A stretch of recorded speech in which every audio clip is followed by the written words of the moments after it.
Yeah, the CDC is now saying that anyone flying into the U.S. must first test negative for COVID, even Americans who are returning home. Now, this is going to start in just about 2 weeks on January 26. All passengers flying into the country must get tested no more than 3 days before they travel. And again, this applies to everyone, regardless of citizenship or their vaccination status.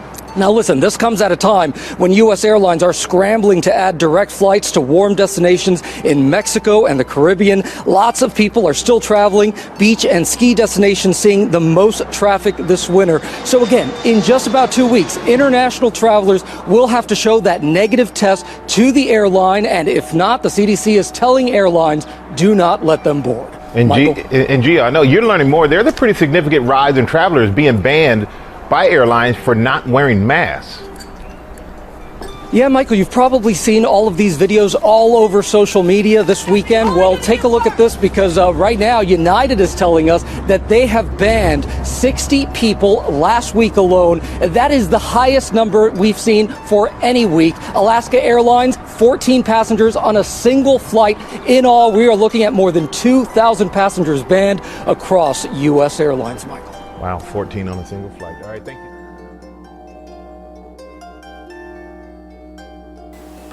Shalom. First and foremost, I'd like to give all praise to Yahweh, Ba'ashem, Yahushai, Ba'ashem Rakakadash. Double honors, the elders and apostles, the great millstone, who are teachers of the truth and sincerity.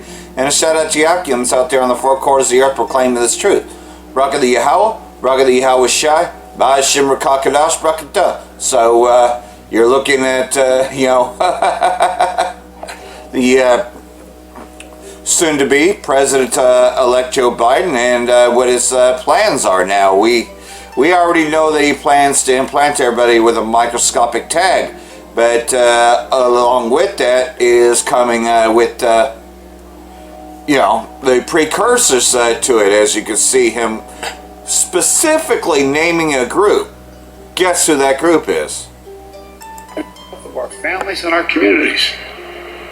It's a critical piece to account for a tragic reality of the disproportionate impact this virus has had on Black, Latinos, and Native American people who are being infected about 4 times the rate of white Americans and dying at nearly 3 times the rate of white. So, you heard it first. His focus is of the disproportionate impact this virus has had on Black, Latinos, and Native American people who are being infected about 4 times the rate of white Americans. And what have we been telling you all along? That it ain't just a black thing, that Negroes, Latinos, and Native Americans are the Israelites. You think these elite Edomites don't know that?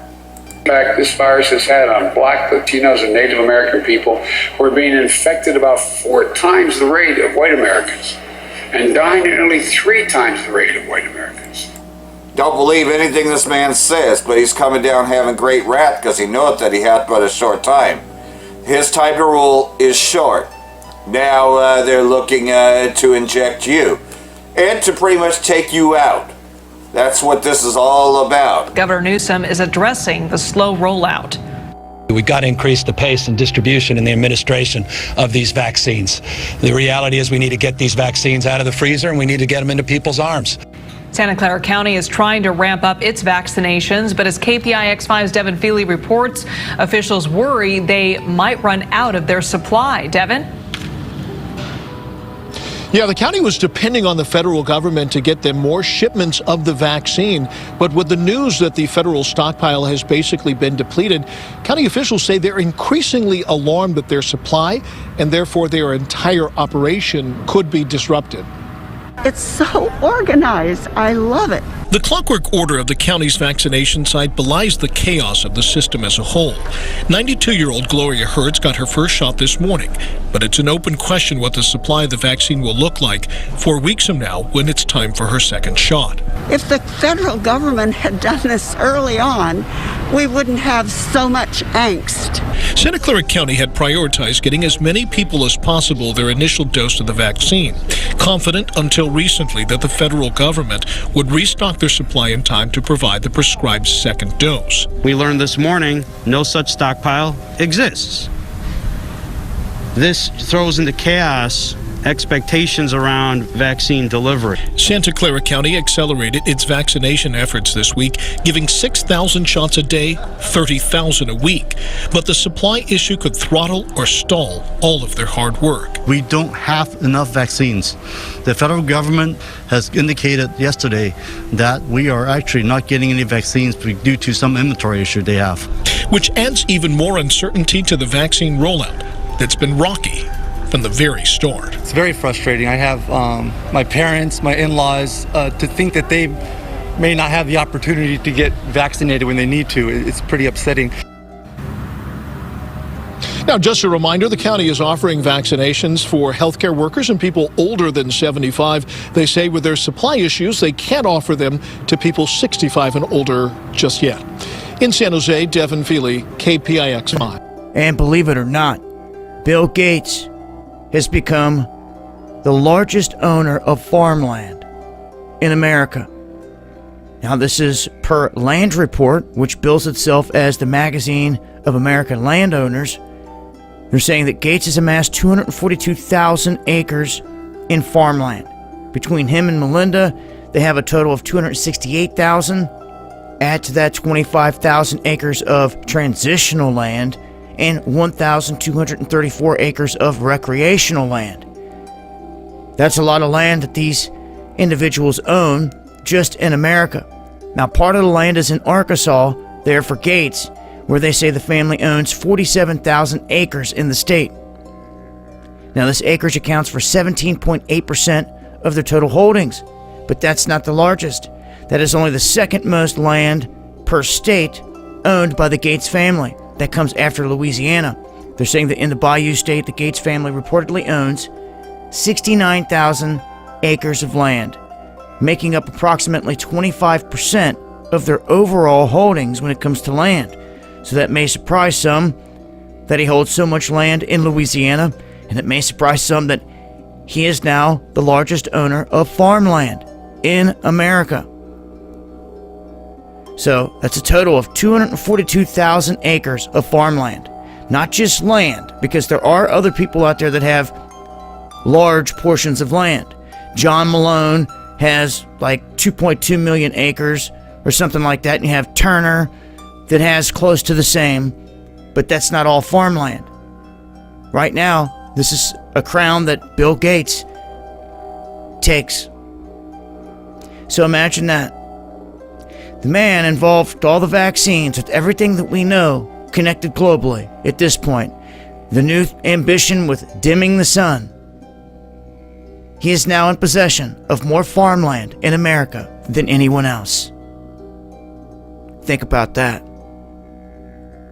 Going to break this down further on the upcoming live streams. Join. Buy or sell. Giving all praises to Yahweh Ba'Shem Yahushua Ba'Shem Rakah Kodash.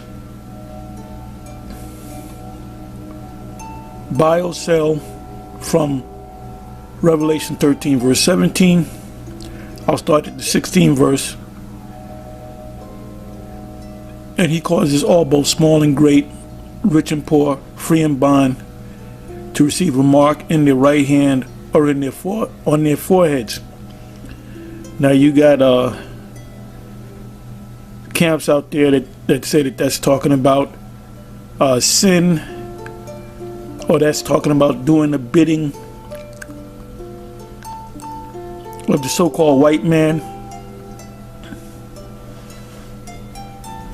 What else are they saying?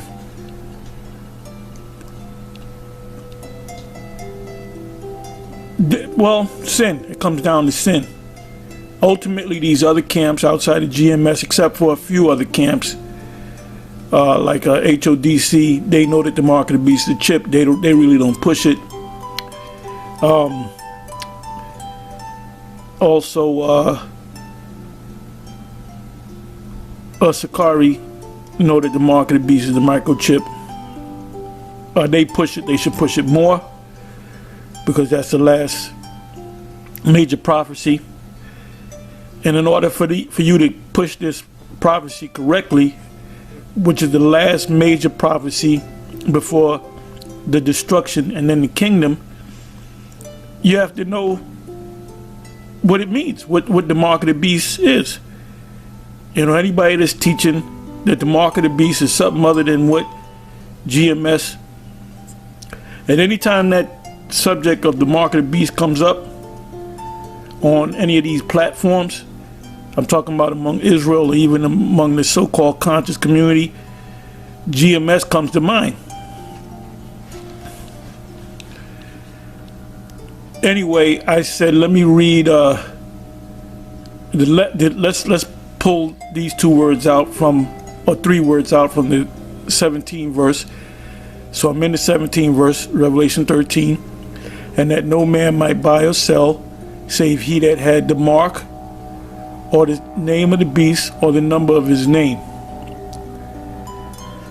I'll read that again. And that no man might buy or sell, save he that had the mark, or the name of the beast, or the number of his name. 18th verse says, the number is the number of a man, and his number is 603, which is 666.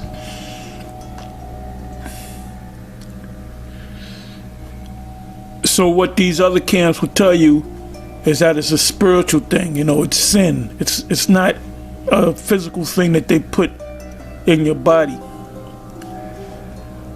Well, so what they're saying is the mark of the beast is already here. I believe ISUPK did a video of this Jake. I forget the Jake's name. I believe that's the guy that they made the story, The Lone Ranger, which they made a movie out a couple of years back called The Magnificent Seven, which starred Denzel Washington, and he played that individual. And he was like a lawman for Esau.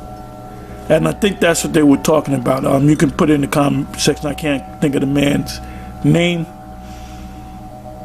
Anyway, they said that guy had the mark of the beast.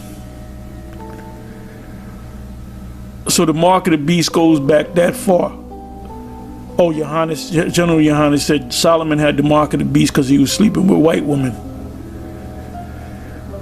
Now, if Solomon had the mark of the beast didn't come about in prophecy until Daniel, the 7th chapter, and the book of Revelation. That's the only few times that beast, which we know is not an actual physical beast with 4 legs or whatever and teeth,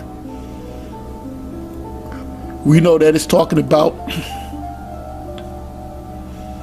the system, or we should know that.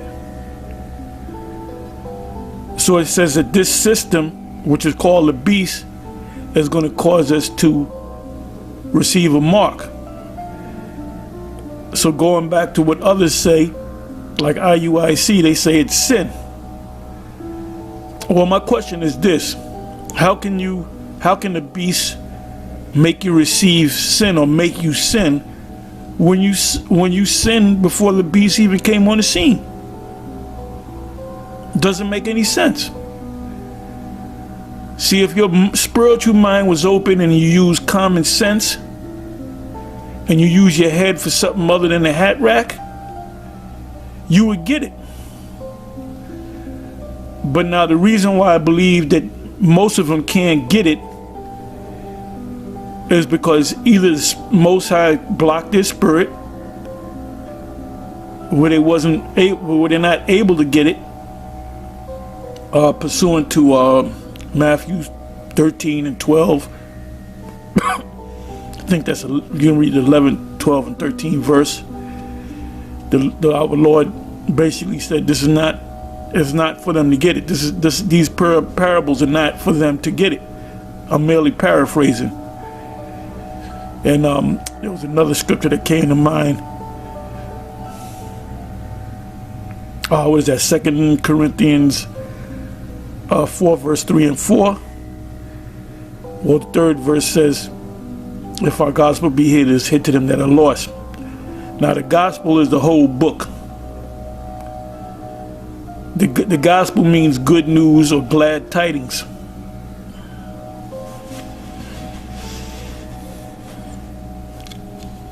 So you're supposed to understand the whole book. If you, it's like a road map. Back in the day, before GPS, you had these book road maps or book road map that just opens up into a big map. Now, if part of the map is torn, let's say 25% of the map was torn, you can throw that map away. It's no good. You got to get a new map because you have a piece of the map that's missing. You can't put a puzzle together, complete a puzzle, unless you have all the pieces of the puzzle. If you're missing 25% of the puzzle or 10%, you can't complete the puzzle. So the same goes for the scriptures. The gospel, Revelation, the 13th chapter, is a part of the gospel. And we're warned not to take it. So anyway, what I did was, I'm not going to make this long.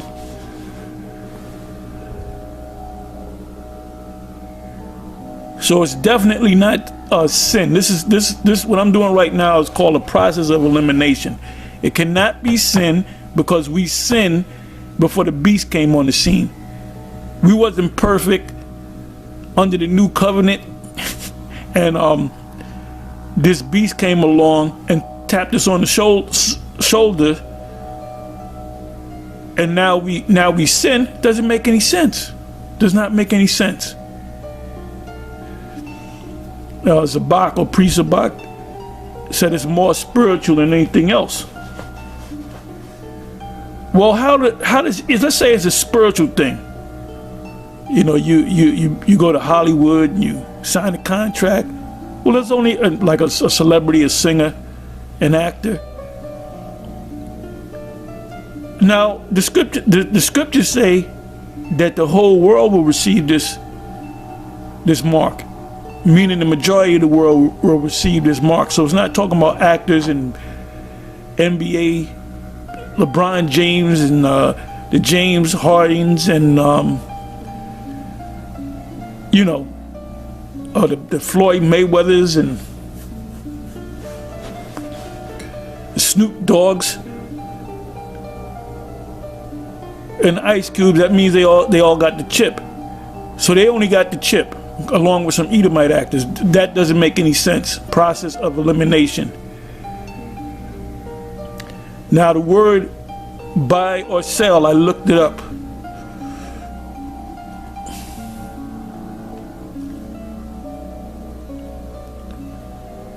Now, according to these individuals, IUIC, ISUPK, Priest Zabak of the HOI, they're saying that the mark of the beast is already here.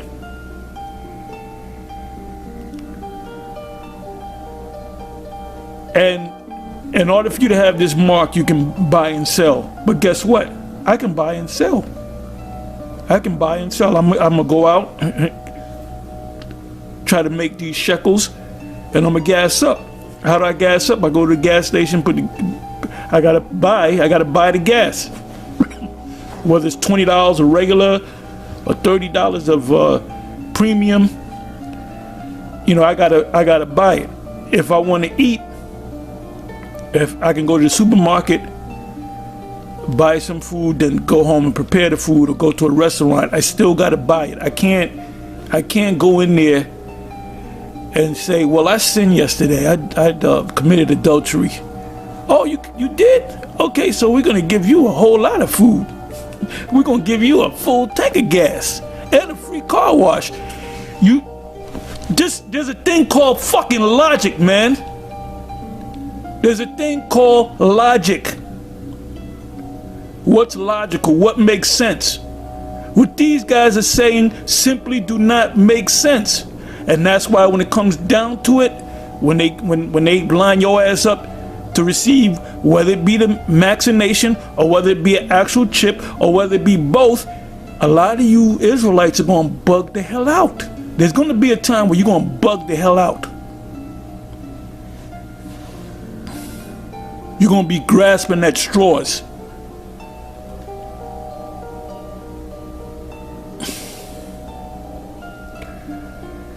So let's look up the word buy. I'm not going to, like I said, I'm not going to make this long. G59, which G stands for Greek. Oh, and by the way, me, myself, not patting myself on the back, but I was the one that came across the blue letter. That's why everybody, let's go to the blue letter. Where'd they get the blue letter from? They got it from me. All praises to Yahweh Ba'Shem Yahweh Shai, Ba'Shem Rakakwadash. And I even showed it to the other apostles. They really wasn't into it because they didn't know how to click here and click there. And the Spirit led me how to click. Oh, you can hear the way it sounds in the Greek, and you can go and it's also a concordance because it gives you everywhere else is written in the scriptures.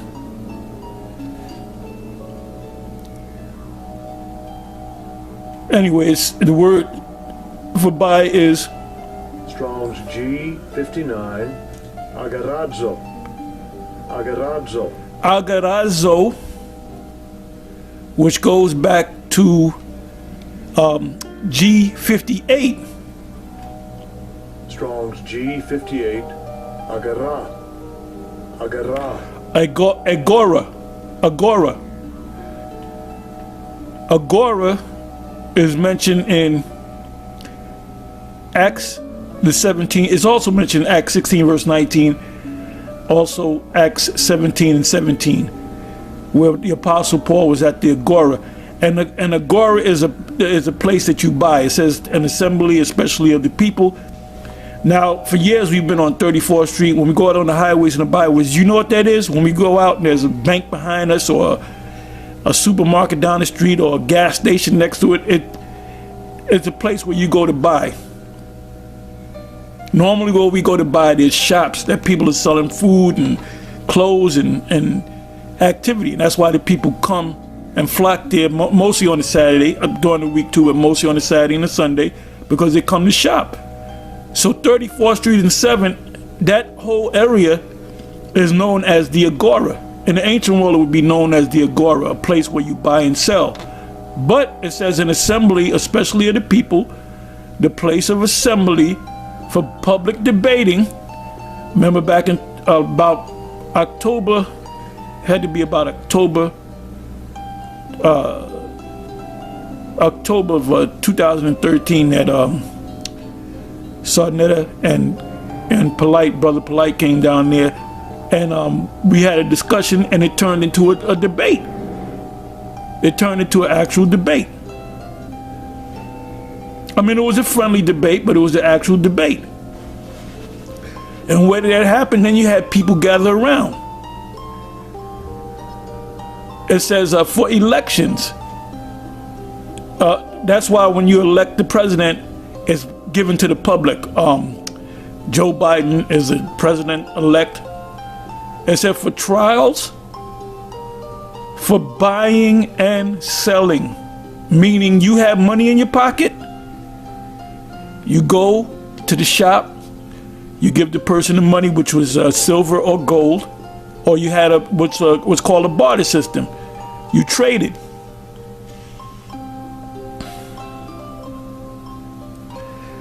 And one time I did that. I did what's called, years ago, I did this thing called a barter. I wanted something, this guy wanted something that I had, and we just traded it, and I think I gave him extra money because the thing that he had was a little bit more expensive than the thing that I was selling him. And it was just an exchange. I'll give you this, you give me that.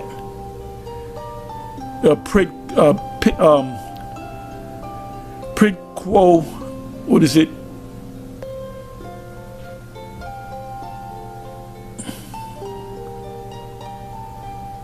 Quid quo, damn, I can't even think of the term. But it means, in Latin, it means to this for that.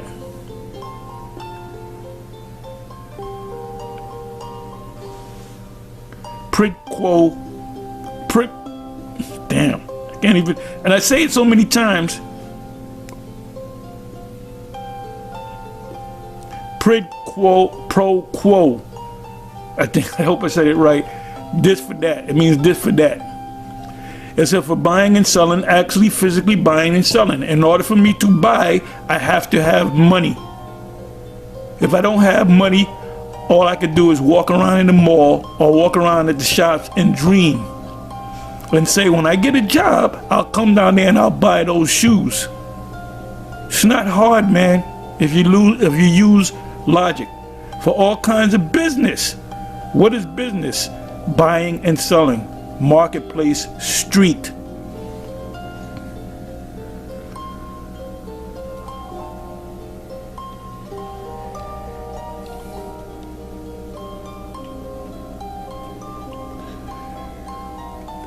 That's for agora, right? And this is for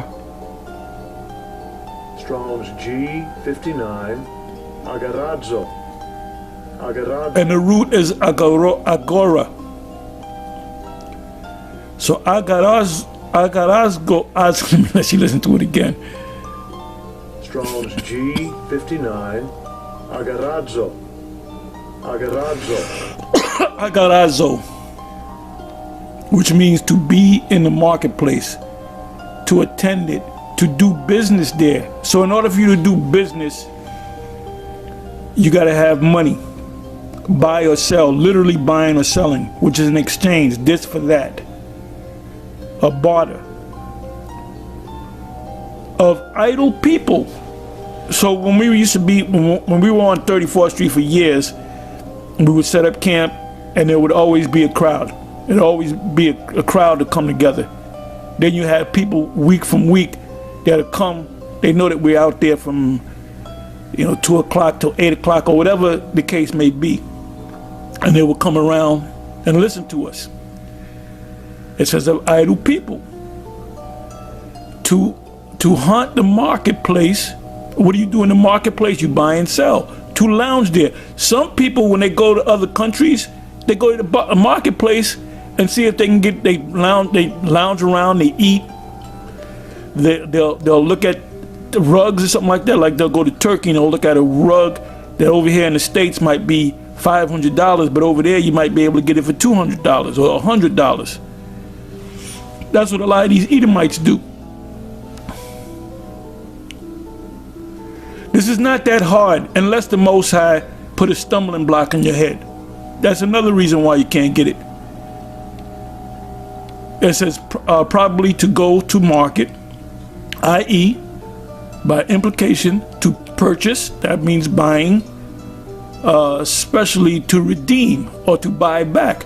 When you get a coupon in the mail for something, this week you get 50% off. So you say, well, let me go down there and get it for, I can't use this coupon anymore. And coupons are really in the form of money. You get half, and sometimes you get coupons for free stuff. If you come down here, free ice creams. But you got to have this coupon. That means to buy back. Literally to buy. To buy. Buy or redeem.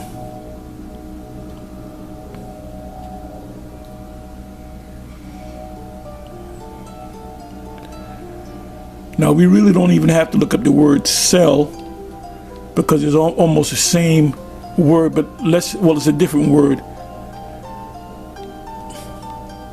Strong's G4453, poleo. Poleo. Poleo, to barter, to sell, or sellers. Poleo, probably ultimately from poleomia, to be busy, to trade, to barter, to sell. Whatever is sold. So Esau is going to know whether you're sinning or not. Oh, you've been a good boy. I can't sell you nothing. You're not sinning. I don't sense you. You have sinned recently. You have to go sin. And then you might go out there and lie to somebody. I just sinned. I lied to somebody. So I want to buy this. Okay, you can have it since you committed that sin. I just committed adultery with my neighbor's wife. Oh, well, you can buy a lot of things now, because that's a big sin. That's a sin unto death. So somebody comes in, they're completely righteous. They can't buy a damn thing. Because why? Because they don't have the mark, which according to you say, what y'all say is sin. All you got to do is use your head for something other than a hat rack, and use logic, man. Anyway, I'm gonna say shalom. Use logic, man.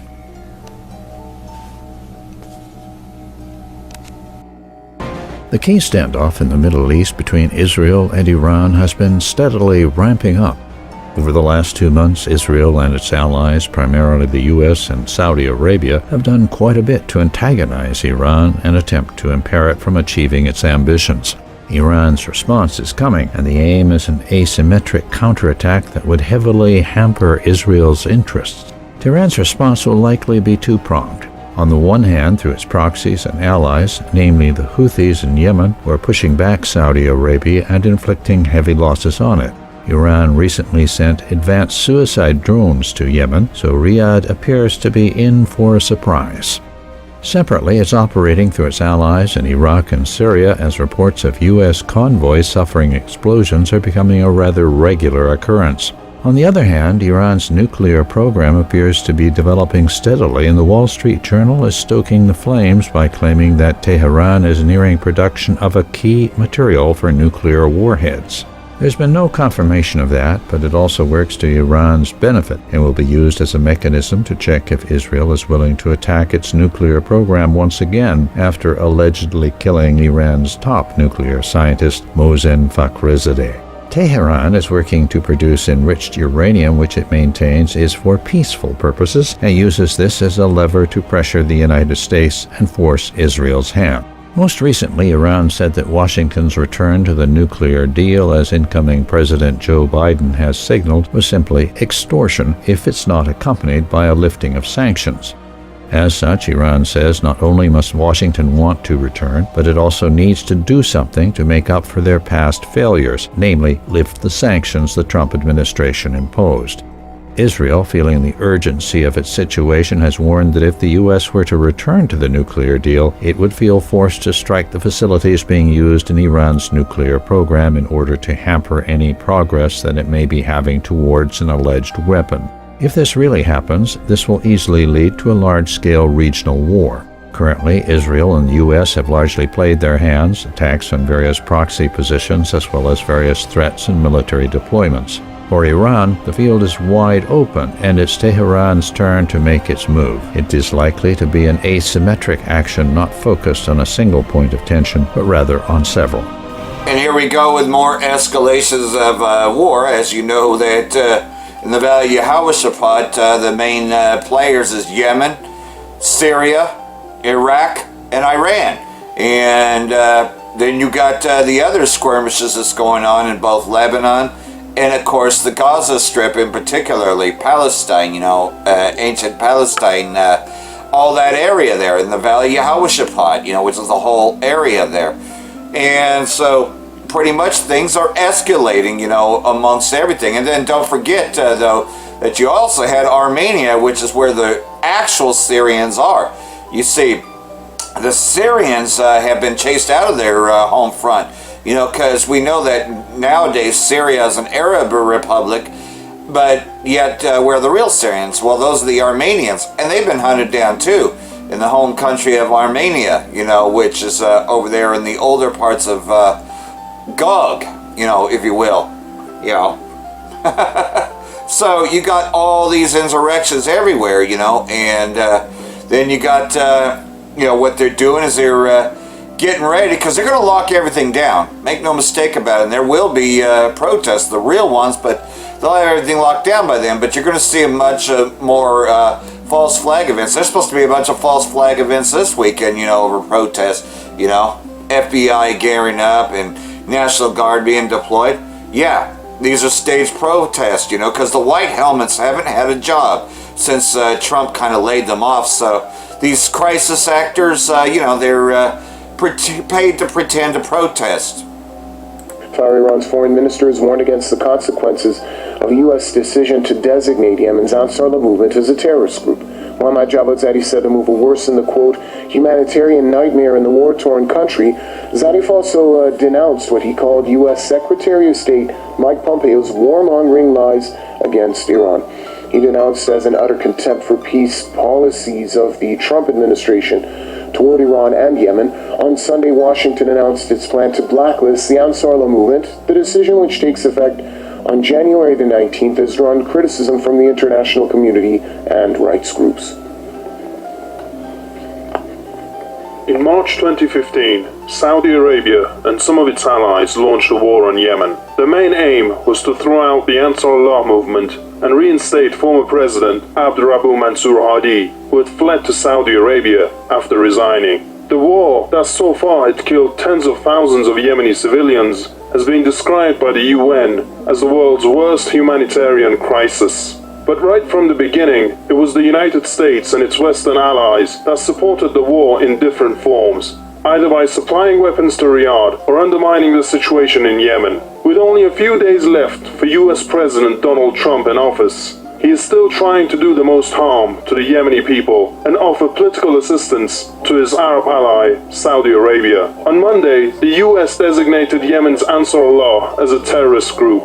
Washington said the decision will take effect on January 19th, a day before Trump hands over power to his successor, Joe Biden. The move has drawn criticism from the international community and rights groups. UN officials have also opposed the designation, citing humanitarian impact and dire consequences for the peace process in Yemen. I am extremely concerned about the impact of the decision from the United States. And then when they shall say peace, sign destruction. As a foreign terrorist organization. We fear, in my mission, that there will be inevitably a chilling effect on my efforts to bring the parties together. During a UN Security Council briefing, World Food Program Chief David Beasley also slammed the decision and called on the US to reverse it. We are struggling now without the designation. With the designation, it's going to be catastrophic. It literally is going to be a death sentence to hundreds of thousands, if not millions. The US and some other Western countries are major suppliers of weapons to Saudi Arabia and have been supporting the war on Yemen since day one. Saudi bombardments have already devastated Yemen's infrastructure, turning many schools, hospitals, religious sites into rubble. But the Trump administration never heeded calls by rights groups and politicians inside the US to stop supplying arms to the kingdom. The United States has a history of military adventurism in West Asia. The Saudi-led war is part of a wider American plot to destabilize the region. Will Biden do something to stop the Saudi mayhem or follow the footsteps of his predecessor? And that's just it. Of course, the predecessor, which is really Barack Hussein Obama, because he's the one that really started this whole thing. You see, Trump was just there to help it along, to get things ready for Biden. That's all that these, joining heads do, you know. And this whole idea that they don't get along and that, Trump being the worst president ever and all that is nothing more than a shit show, a pony ride, But there are things where Trump did go off. I mean, yeah, he went off script, and he was probably paid to do that. I mean, we're not fooled by this. None of these people are, this is not our rest, so therefore none of these are our leaders to begin with, We're just looking in and we're hastening to the coming of the day of Yahweh Ba'Shem Yahushai.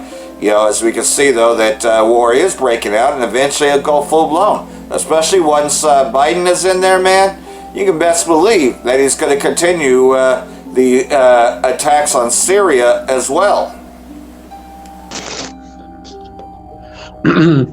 Alright, Shalom. I want to give all praise to Yahweh Hashem Yahushai. Double honors to the apostles and elders of Great Millstone. Salutations to the Akim out there spreading this truth like wildfire. And Shalom to the Israelite foreigners that look like the other nations, but their spirit bears witness that they're the children of Yahweh Hashem Yahushai. Yeah, Esau ended my life early.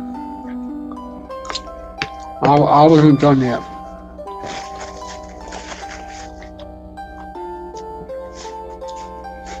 I was gonna bring out the World War III update, and I was taking a while to look for it, and Esau ended my life.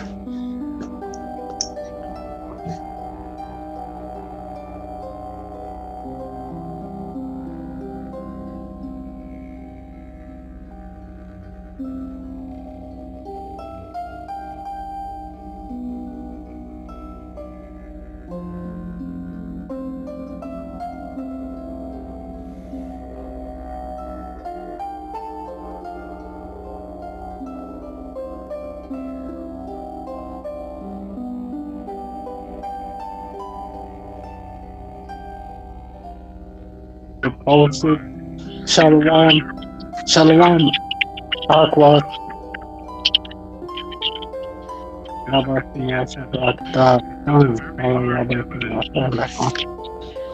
Esau can't stop the truth. It ain't time for full on family yet. Hurry up.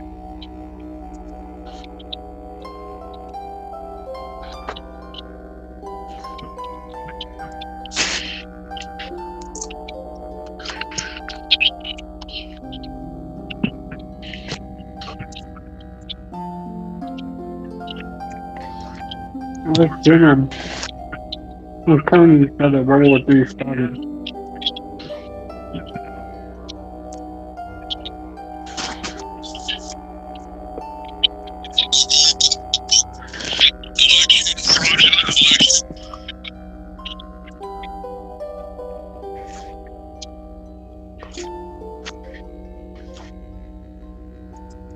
And that shit about Russia, and that shit about Russia helping the Arab about Russia helping Ishmael and Iran. You know, it's their Elam mainly link up. That I think is in this video.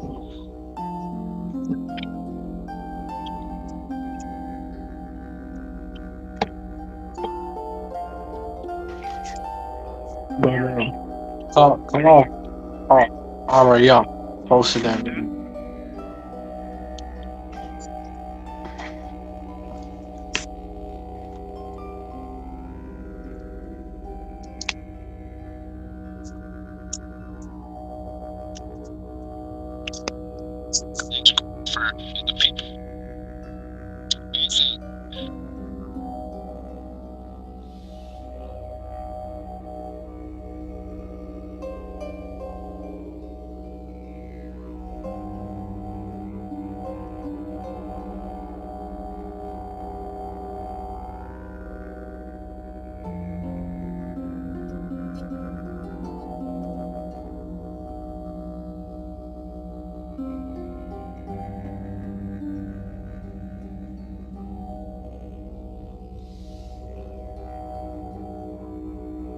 Fuck. I think it's in that.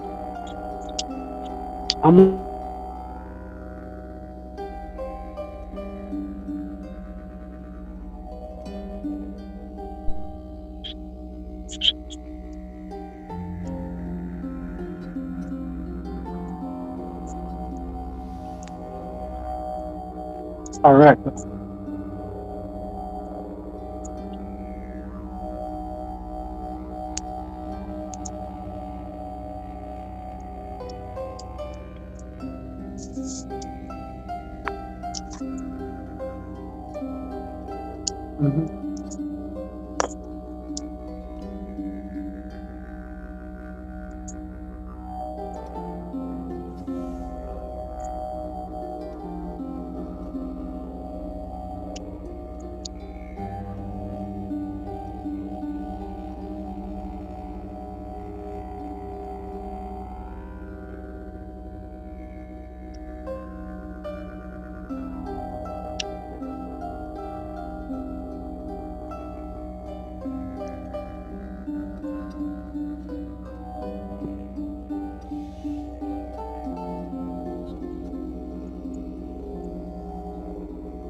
Yeah. That's, I guess, it's kind of a land back on his video as well.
Hold on.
Alright, let me get that. Precept in 2nd Ezra's.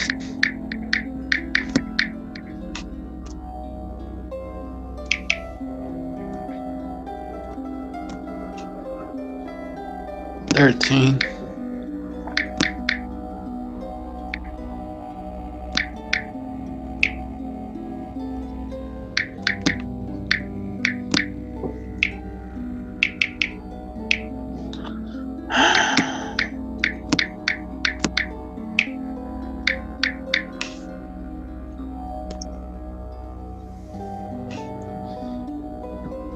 Yep, 15 and 30 actually. Talking about the Carmanians.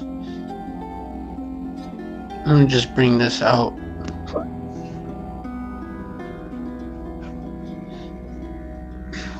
And that's just another fulfillment of, well, not a fulfillment, but it's like a step towards 2nd Ezra 15 and 28. Behold, a horrible vision and an appearance thereof from the east.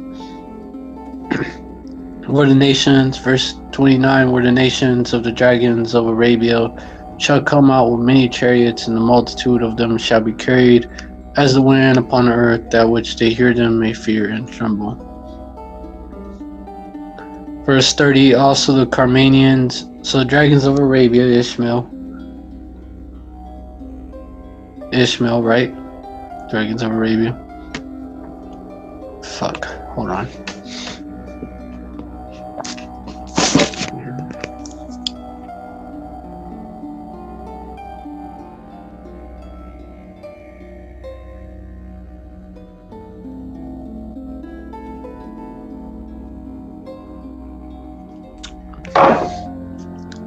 Yeah. Multitude of the nations of the dragons of Arabia, right? Shall come out with many chariots, and the multitude of them shall be carried as the wind upon the earth, that which they hear, which they which hear them may fear and tremble. Verse 30, also the Carmanians raging in wrath shall go forth as the wild boars of the wood, and great powers shall come and join battle with them, and shall waste the portion of the land of the Assyrians. And who are the modern day Assyrians? You damn devils, Esau Edom.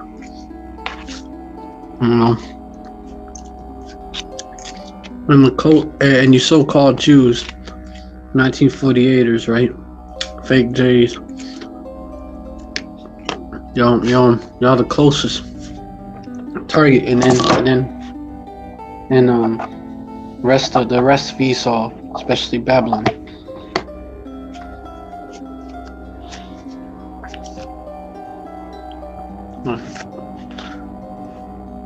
Verse 31, and then shall the dragons have the upper hand, remembering their nature, and if they shall turn themselves, conspiring together in great power to persecute them. Remember their nature. What is the nature of Ishmael? What is the nature of Ishmael? He shall be a wild man, right?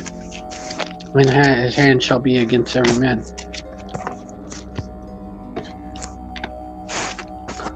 That's Ishmael.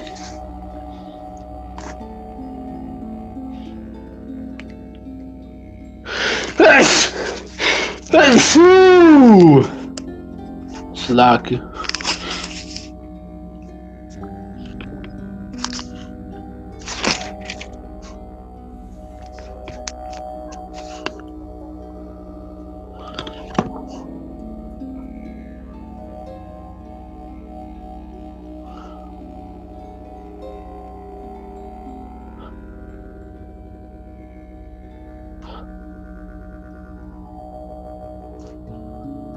Fuck.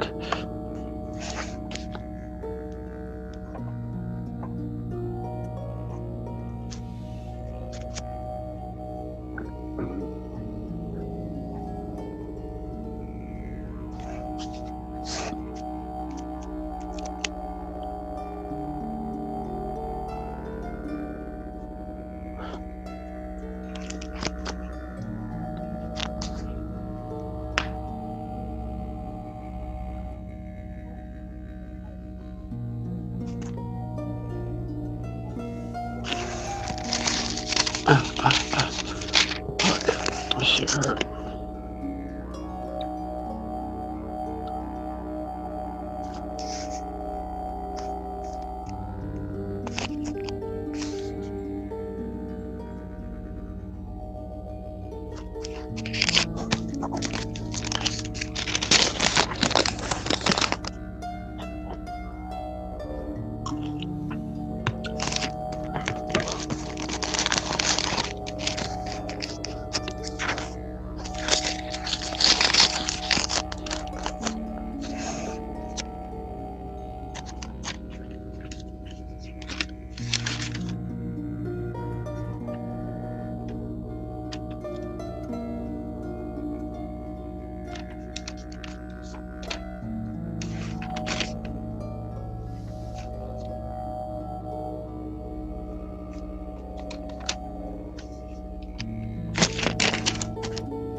Yeah. About Ishmael. Fuck. Genesis 16 and 8, and he said, Hagar, Sarah's maid, whence camest thou, and whither wilt thou go? And she said, I flee from the face of my mistress Sarai. This is the history. That's why we say this. Verse 9, and the angel of Yahweh said unto her, return to thy mistress, and submit thyself unto her, under her hands. Verse 10, and the angel of Yahweh said unto her, I will multiply thy seed exceedingly, that it shall not be numbered for multitude. Verse 11, and the angel of Yahweh said unto her, behold, thou art with child, and shall bear a son, and shall call his name Ishmael, because Yahweh had heard thy affliction. Verse 12, and he will be a wild man. His hand will be against every man, and every man's hand against him, and he shall dwell in the presence of all his brethren. So there you go. That's the history behind that. Okay, con. So y'all know. And basically,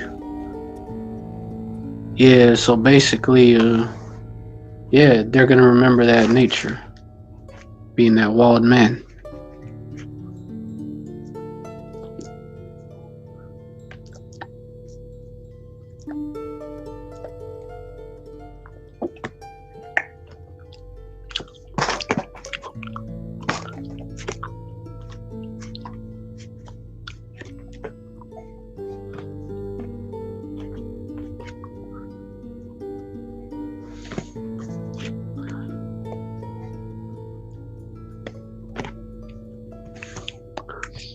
And also,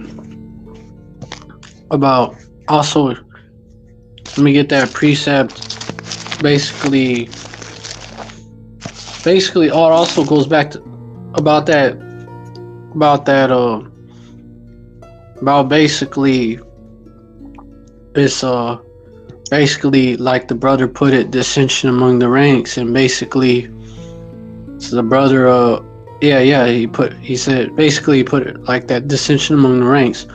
Basically, some Edomites are conspiring with the enemies of Babylon, like, to fuck them over. And that's because the curses are now falling upon Esau, Edom. Let me get that precept. Basically, hold on. Obadiah 1:7. All the men of thy confederacy that brought thee to the border, have brought thee to the border, even to the border, the men that were at peace with thee have deceived thee, and prevailed against thee, and they that eat thy bread have laid a wound under thee. There is none understanding in him. And that applies even to these Babylonians that have taken the side of the enemies of Babylon to fuck Babylon over, basically. Whether they got paid off, or whether these enemies like Russia and China, whether they have something on them, they're getting them to act against Babylonian or American interests. And also, let me get that precept about when ye shall stop dealing treacherously, basically. Isaiah 33:1. Woe to thee that spoilest, and thou was not spoiled, and dealest treacherously, and they dealt not treacherously with thee. When thou shalt cease to spoil, thou shalt be spoiled. And when thou shalt make an end to deal treacherously, they shall deal treacherously with thee. And that's in Russia and China, they dealing treacherously with Babylon now.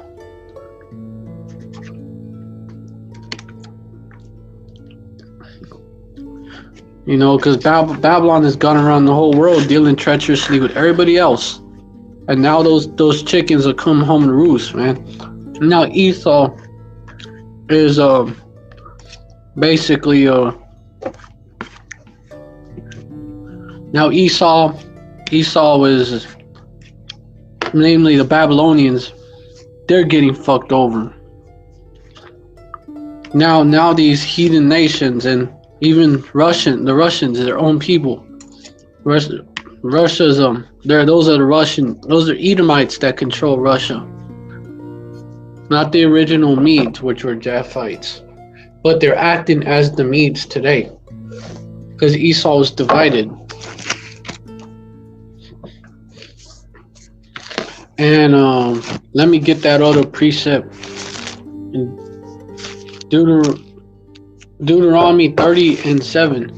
And Yahweh thy power will put all these curses upon thine enemies, and on them that hate thee, which persecuted thee.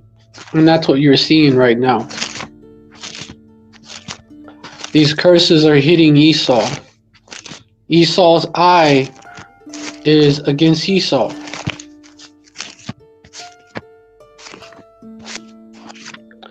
And yeah.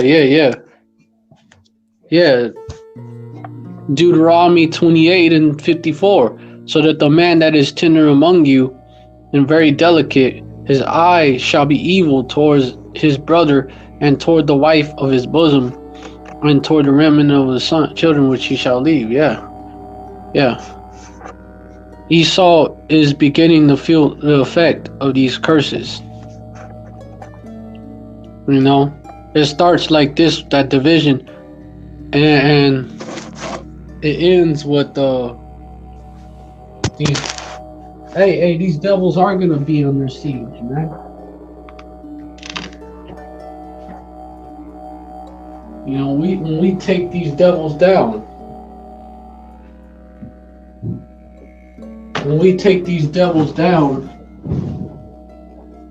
they're gonna be under siege. And hold on, Aki, I'm gonna be back.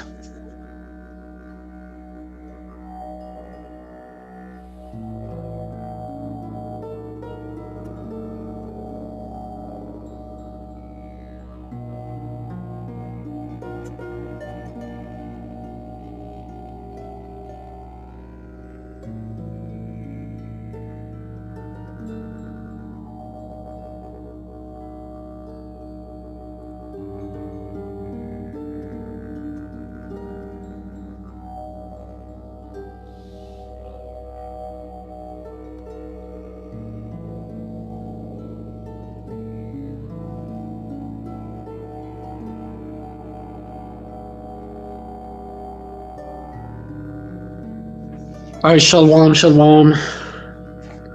Alright, so yeah, basically Esau is beginning to get hit with that curse of his eye shall be evil towards his brother. You know, I mean, these devils have always been they're thieves, you know. The thief cometh not but to kill, steal, kill, and destroy, right? These devils are thieves, right? Salakia, I didn't even know that was down. The volume was that low. But yeah, these devils are thieves, man. So the eye has always been evil towards their brother. Man, I gotta read that again because damn, that shit reset it to a very low volume. I don't know why that shit happened. Well, basically, I brought out Deuteronomy 30:7. And Yahweh thy power will put all these curses upon thine enemies, and on them that hate thee, which persecuted thee. And before I had brought out, man, I hate when that shit happens. Fucking Satan hindering again. And before I brought out that precept in Obadiah 1:7, all the men of thy confederacy have brought thee even to the border. The men that were at peace with thee have deceived thee and prevailed against thee. They that eat thy bread have laid a wound under thee. There is none understanding in him. Yeah, because that even applies to these Babylonians. Yeah. Other Babylonian Edomites, right? Egyptian versus Egyptian. Ruler against ruler, right? It's all over the Bible. Ruler against ruler, talking about Babylon The Babylonians plotting on each other. Shit. And that includes taking sides with the enemies of Babylon. Jeremiah 51 and 46, I'm gonna bring that out. Unless your heart faint, and ye fear for the rumor that shall be heard in the land. A rumor shall both come 1 year, and after that another year shall come a rumor and violence in the land, ruler against ruler. Yeah, ruler against ruler. So these Babylonian officials plotting against each other. And then let me get what was that one precept, because the volume was low, so y'all may have not heard me. Oh, hold on. Yeah, y'all may have not heard me. And that's why y'all left the live. The viewers that were viewing left the live because y'all didn't hear me. Y'all couldn't hear me. Well, let me bring out Isaiah 33 and 1. Woe to thee that spoilest, and that was not spoiled. Just bring it out just in case y'all didn't hear me. And dealest treacherously, and they dealt not treacherously with thee. When thou shalt cease to spoil, thou shalt be spoiled. When thou shalt make an end to deal treacherously, they shall deal treacherously with thee. Yeah, and that's exactly what's happening here. You know, when they cease to spoil, they're gonna be spoiled. Basically, yeah, you get the point. You know, they didn't consider their latter end, though. That these curses was gonna be put on them too. Deuteronomy 30 and 7, and Yahweh thy power will put all these curses upon thy enemies and on them that hate thee, which persecuted thee. Yeah, they didn't consider none of that. They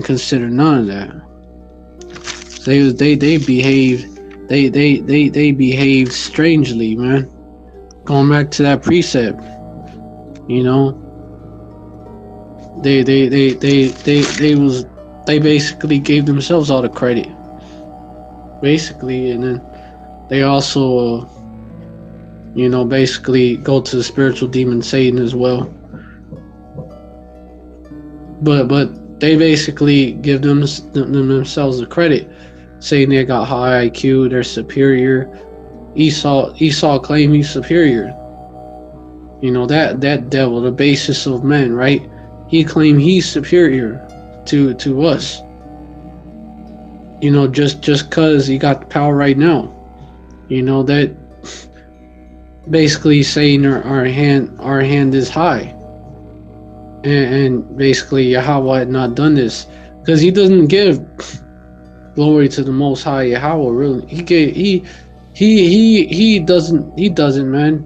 Like even when he talks about the Most High, he shows himself to be the Most High. He claims the Most High is an Edomite. Basically, looks like an Edomite. Basically, he shows the Most High to be an Edomite. So these devils are real proud, but they're about to be brought low. They're being brought low already, and they're about to be brought all the way down, you know, into the stones of the pit, right? You know, this is that process that's happening. That World War III is a major part of that process. It's basically the wrecking ball smashing into this place. Oh, hey, the wrecking ball symbolizing 200 million nukes that's gonna hit this place. Yeah. Then destroy Babylon, and then these damn devils are gonna fall. That's how these damn devils are gonna fall. Yeah, let no man deceive you by any way, means for that day shall not come except there come falling away first. Dark ages, right? Are people falling away and then falling into captivity? The son, and then that man of sin be revealed, the son of perdition. Verse 4, who opposeth and exalted himself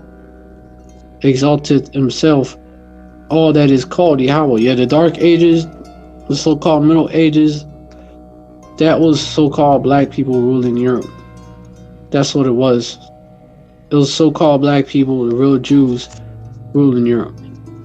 Verse 4. That's why they call it the Dark Ages. It was a dark time. It was ruled by the black nobility or whatever. That's why. That's wild. All right. That's why they say that. But yeah. And, you know, it happened. We fell away from our identity, from our heritage, and then we fell off as a people, and then fell into captivity. And that man of sin be revealed as son of perdition, and that's what's happening right now. Verse 4, who opposeth and exalteth himself above all that is called Yahweh, or that is worshipped, so that he as Yahweh sitteth in the temple of Yahweh, showing himself that he is Yahweh. You know, because he's proud, he opposeth, exalted himself above all that is called a power. All that is called a power, not just Yahweh, of course. Well, even though he exalt himself above all that is called power, or that is worship, so that he is as a power sitteth in the temple of our power, showing himself that he is a power. But he ain't nothing but a man. Well, he's the basis of man, really. But this devil, you know, will have you think that he is the Most High. Verse 5, remember ye not that when I was yet with you, I told you these things. Verse 6, and now ye know what withholdeth that he might be revealed in his time. Verse 7, for the mystery of iniquity doth already work. Only he who now letteth will let until he be taken out the way. And verse 8, and then shall that wicked be revealed. And he's being revealed. He's being revealed. Yeah, he's being revealed. And then shall that wicked be revealed, whom Yahweh shall consume with the spirit of his mouth, and shall destroy with the brightness of his coming. That's coming. That World War III, you know, who's going to win World War III? Yahweh Shai. You know, Yahweh, the Most High Yahweh, through his son Yahweh Shai.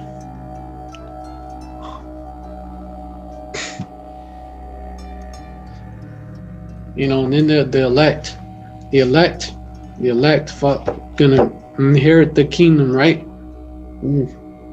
Followed by the rest of Yasharallah. So the people who they least expect to win World War III is actually gonna win World War III. Everyone thinks, okay, the Russians, the Chinese, some people even think Babylon, which is definitely not the answer. This place is going to be obliterated and turned into a desert of burning pitch. Literally. A desert of fucking burning pitch. So this, out of all the kingdoms, this is the queen, right? You know what I mean, though? Out of all of the participants in World War III, Babylon is going to take the worst L. The biggest, the heaviest, you know, shit, the hottest and the worst L. And then followed by, you know, the rest of Esau, of course, and then Moab. Proud ass think you're gonna be next. And then really the rest of the heathen. The rest of the heathen, even you 2/3. Y'all gonna take an L. Y'all gonna take an L on this side. Y'all gonna come back in your right minds. Y'all gonna take an L on this side because y'all are joined into this place. Y'all are joined into this place, so y'all through, you know, y'all gotta go. And y'all still follow the customs of the heathens. But yeah, man. Yeah. Yahweh Shai, King of Kings, Yahweh Shai. Followed by the rest. Well, Most High Yahweh. Followed by King of Kings, Yahweh Shai, Hamashiach, followed by, you know, the house, King David, the house of David, aka the elect 144K and the 1/3 of Yasharallah, followed by the rest of followed by the rest of Yasharala. You know, y'all gonna actually be in your right minds. You're gonna be born. You're gonna be born through you're gonna come back through the loins of the elect man. You know, and through the womb of an elect woman, right? Y'all gonna come back through the elect. You know, the elect. You know, for you 2/3 are actually 2/3 of the elect are actually your future parents.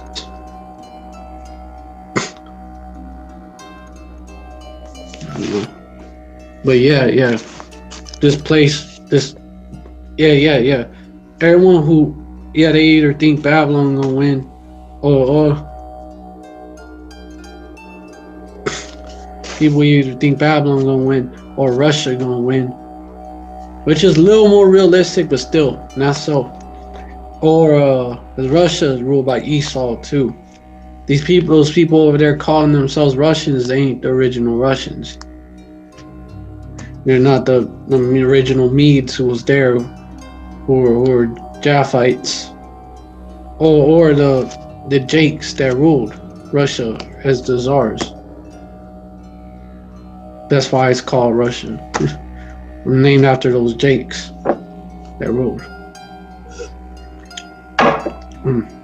They're Edomites too. They just have an evil eye towards their brother. And basically, that's how. And neither them, the 10 horns definitely ain't gonna rule. None of these devils, man, or heathens. Moab, so-called Chinese, y'all ain't gonna fucking rule shit. Y'all ain't gonna rule shit. You don't have next. You know, you don't have next in 2030 like y'all think y'all have and shit. A lot of people think that Moab is gonna rule, but not so. None of you heathens got next. Yasharala got next, because right now Esau's ruling, and after Esau ruled, Jacob ruled. Esau is the end of the world. Jacob is the beginning of the next. But back on 1 Thessalonians 2:9.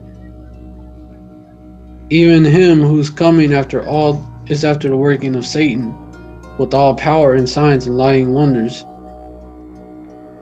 Verse 10, and with all deceivableness and of unrighteousness in them that perish, because they receive not the love of the truth, that they might be saved. So even him who's coming after the work of Satan, you know, basically that's Shaitan, adversary.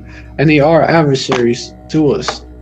They are they're physical sons of the spiritual demon Satan. Basically, that's who they are. That's who they are.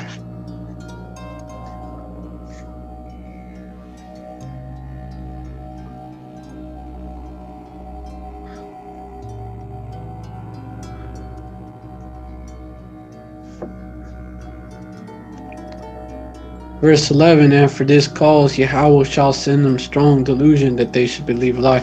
Verse 10 and 11 is really talking about you 2/3. Because you 2/3 are falling for that strong delusion already. But it's going to get worse. It's going to get so bad, y'all going to take RFID chip, or y'all going to be the ones that try to rise up against Esau. Fight him use his blessing to fight him. Basically, use your weak hand to arm wrestle his strong hand. I think you're gonna win. But yeah, a lot of y'all gonna die. Y'all gonna die when in the race wars, and then especially when Esau roll and shit because of that. And also y'all gonna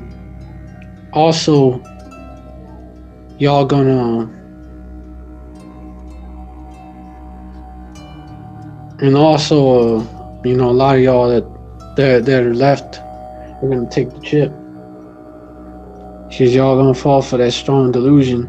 Verse 12, that they all might be damned who believe not the truth, but had pleasure in unrighteousness. And that's what you 2/3 love. You two-third niggas. And you self-styled bad bitches. You self-styled real niggas and you self-styled bad bitches. You know? Actually embrace that lifestyle and shit and think it's a compliment. Shit, hold on, Akim.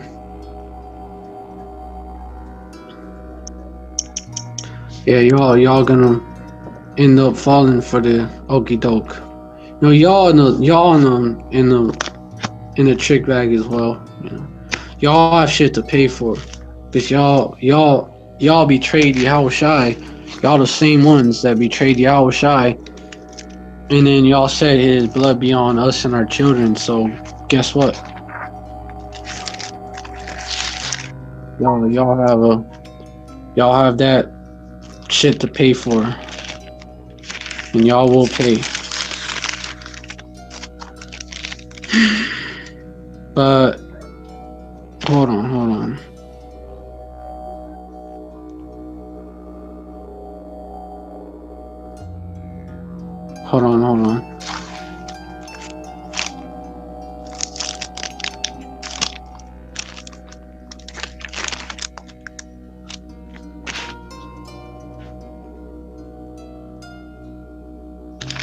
It talks about you two-thirds. You two-thirds. The fate that y'all gonna receive. Well, talks about it there too. You know, two-thirds are gonna be cut off. The coming World War III is gonna be the ultimate fulfillment of that. Y'all gonna all catch a missile. Y'all gonna catch some Daisy nukes.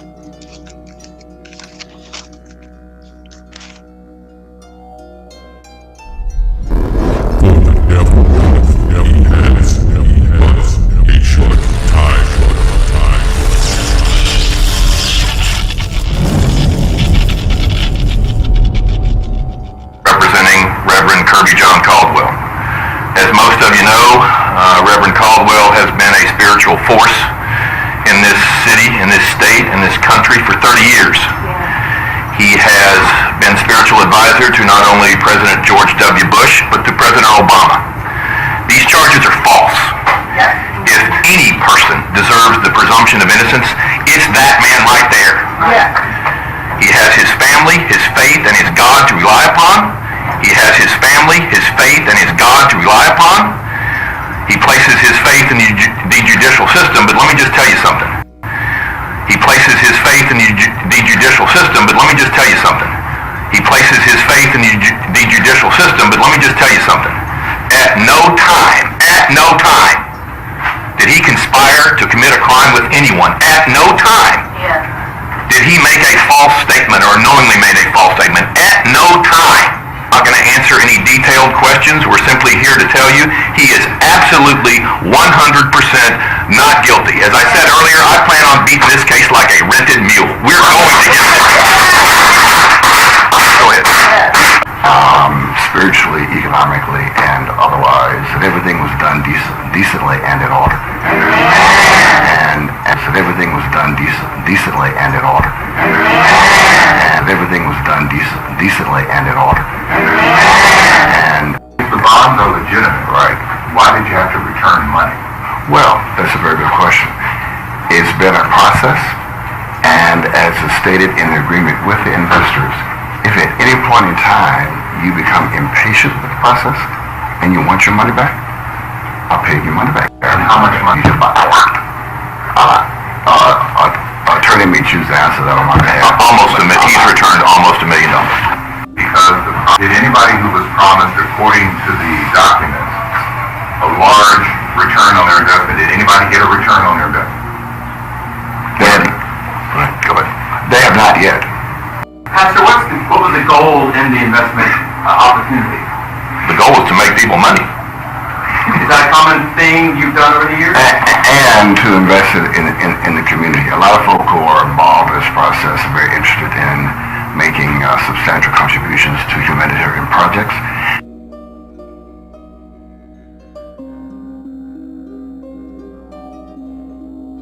This is the Ephesians 3:20 project, which would simply continue what we have begun. The Assistant United States Attorney in this case had the courtesy to call me yesterday. He doesn't have to call me and let me know that a client of mine has been indicted. He extended that professional courtesy. We will surrender Reverend Caldwell at some point in the next week to 10 days. He has received tremendous support from church followers. Many of that would be Exhibit A. From church followers, many of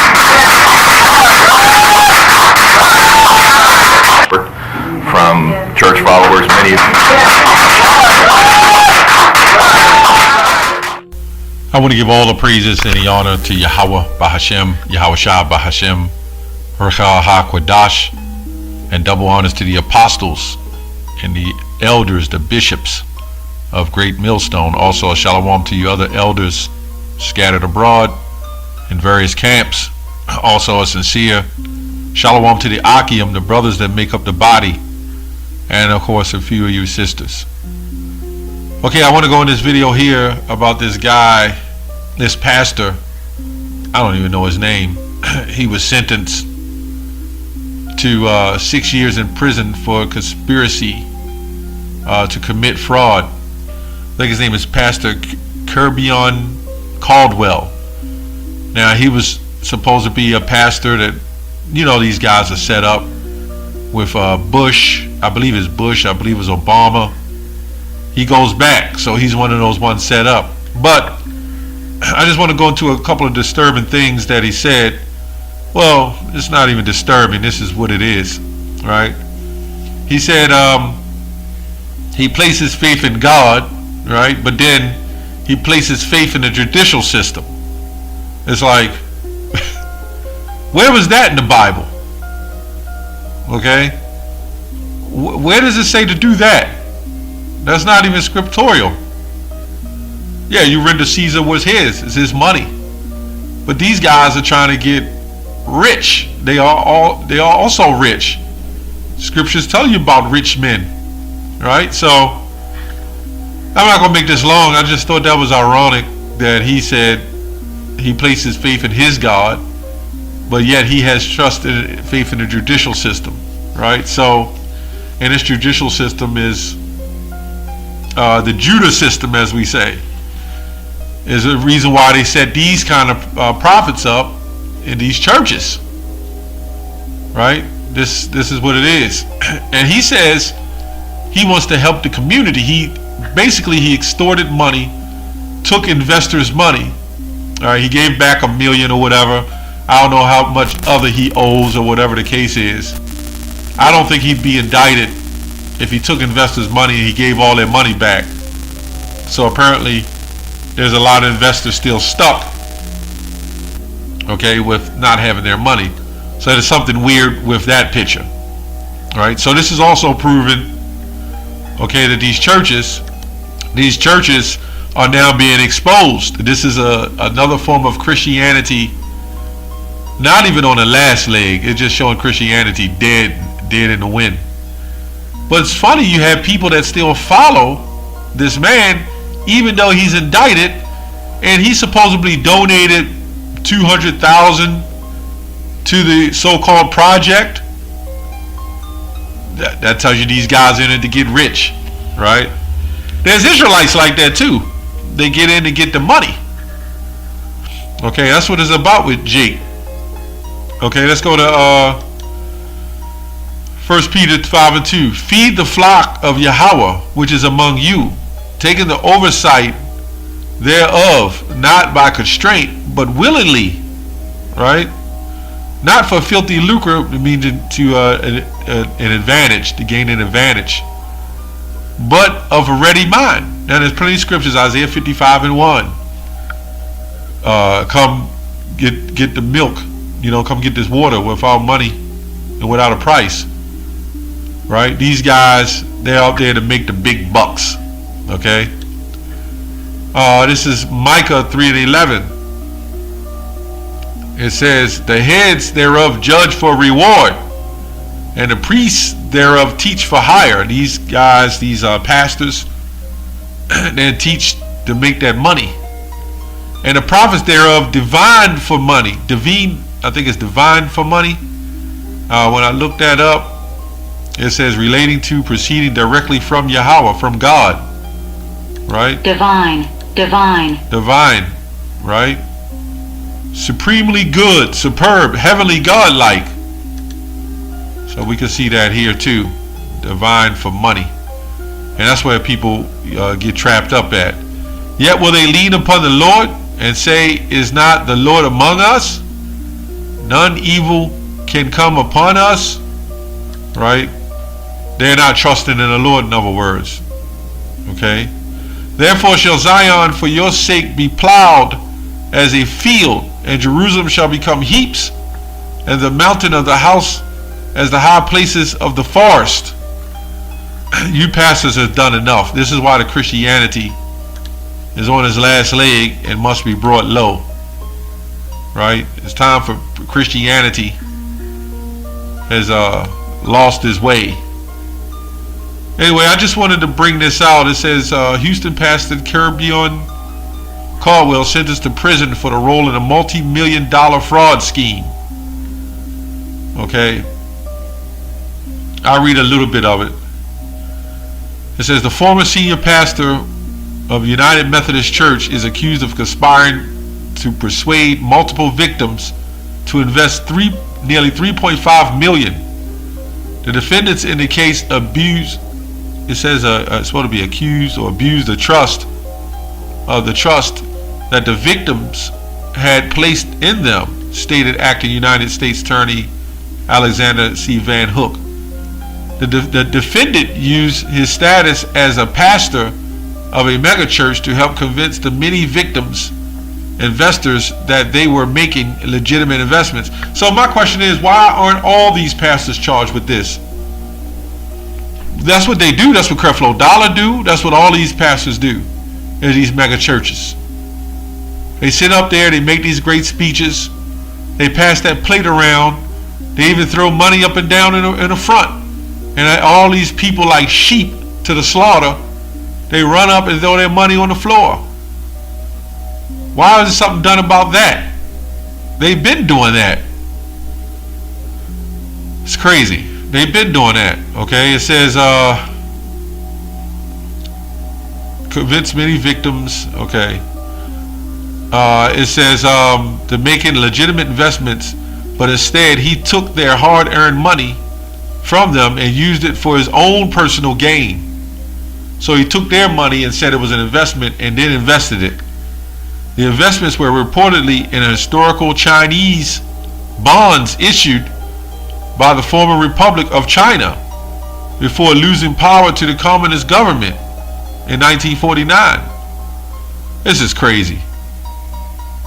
That's this pastor. This is crazy. Let's look at another clip on this, man. But you know what? You people trust in Christianity, this is pretty much what you get.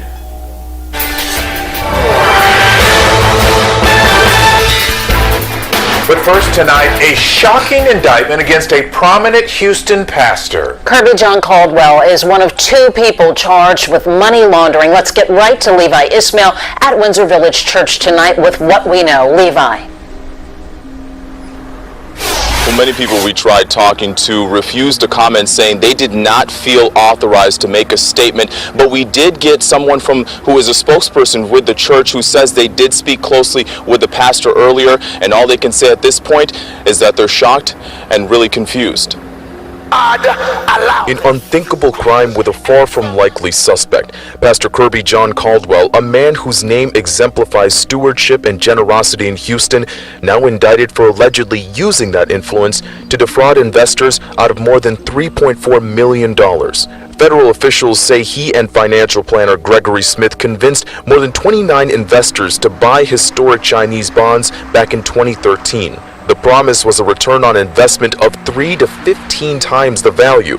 What investors didn't know is the money was allegedly being used to instead pay off personal loans, credit cards, purchase cars, and property. According to the court documents, some investors attempted to get refunds, but were instead promised a higher return on investment. This would go on for years, with some investors giving up to $500,000. In January, Pastor Caldwell is alleged to have sent an email to investors saying they should expect money to begin moving. If convicted, Caldwell and associates could each face 20 years in prison and ordered to pay restitution. Now we're being told to expect a comment from the pastor tomorrow morning. Reporting live, Levi. Well, there you pretty much have it. You know, there's these pastors, the Christian doctrine. The Most High is exposing this on all levels, even these top prominent pastors. And it's crazy because these pastors are they're like walking convincing machines. They have the gift for gab. They're taught what to say and how to be charismatic. Remember, they set up and they go to school for a lot of this, okay? So they're just like walking henchmen. They don't got to put a gun up to your head. They just put a Bible to you, and not even use the Bible. They just use charismatic words to get you to commit to anything.